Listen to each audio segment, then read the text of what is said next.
toutes les maladies sont guérissables.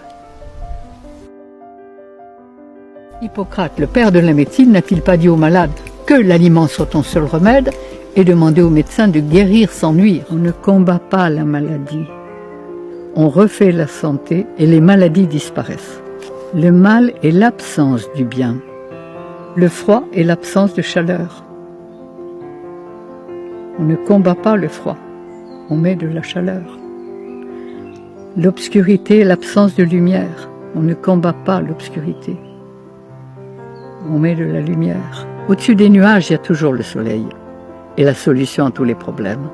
Et je veux faire, et j'ai l'intention, et nous avons l'intention, de faire des éducateurs de santé. La souffrance et la maladie sont là pour nous réveiller.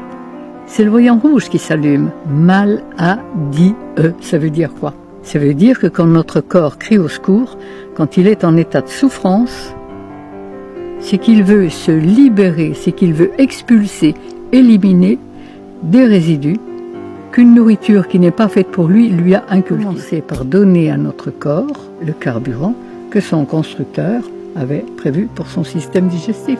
On nous a toujours dit qu'on descendait du singe, des gorilles et des chimpanzés. Ils ont exactement le même système digestif que nous. Et ils se nourrissent de quoi?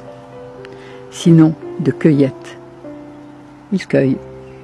Comme nous ne cueillons pratiquement plus, que nous mangeons des paquets, de la viande, enfin une nourriture complètement morte, eh bien automatiquement on ne reçoit pas l'énergie dont on a besoin et on a besoin d'excitants. Mais c'est très simple. Avec les pâtes en Italie, il y a le café le plus fort. Avec les haricots rouges en Amérique du Sud, il y a le café et le rhum. Avec les hamburgers aux États-Unis, il y a le coca. Avec les frites en Belgique, il y a la bière. Avec le riz en Asie, il y a le thé. Et nous, on a aussi le café, le thé, le coca et tout ça. Et la viande.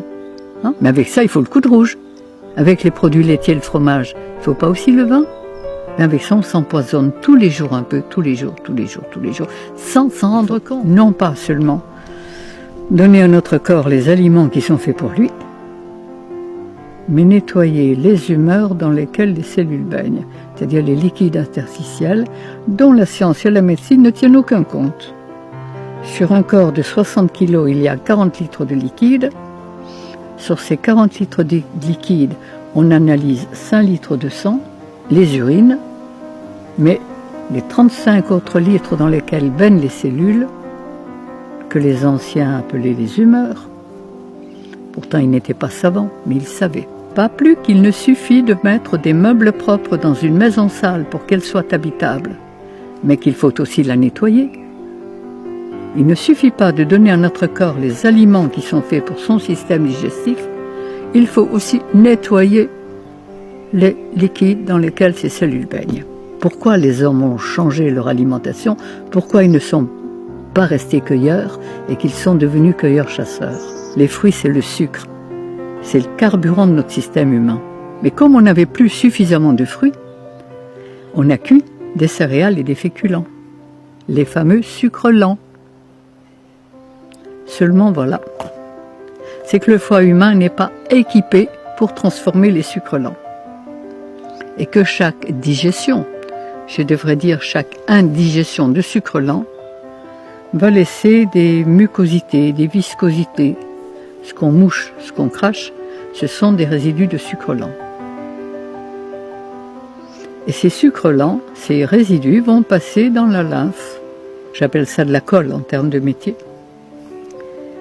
Et il est certain que quand nos cellules bêtent dans la colle, elles ne peuvent pas fonctionner rapidement. En plus, ces viscosités vont calaminer tous les filtres, les reins, par exemple.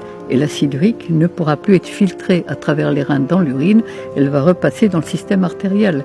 Et quand les urines d'un individu sont pâles comme de l'eau, c'est que ses reins sont bien calaminés. Mais il va faire un accident circulatoire, vraisemblablement dans peu de temps. Hémogliase et infarctus et autre chose. Plus les cellules vont baigner dans un milieu empoisonné, plus elles vont demander, aimer, exiger le produit qui fabrique le poison dans lequel elles baignent. Et là, eh bien, on va aimer ou le fromage, ou la charcuterie, ou le jambon, ou la viande, on va en demander et on va être accro. Et on va fonctionner exactement comme un drogué alimentaire que nous sommes tous devenus, plus ou moins. Et quand je demande à quelqu'un de quoi vous n'avez pas envie de vous passer, je sais exactement le point de départ de tous ces problèmes. J'ai l'habitude de dire à tous mes consultants que je risque de les rendre malades pour les guérir. Parce que chaque fois que le corps veut expulser ses résidus, il faut l'aider à le faire. Alors que médicalement, scientifiquement, on empêche le corps d'éliminer. Donc, il n'y a plus de douleur, il n'y a plus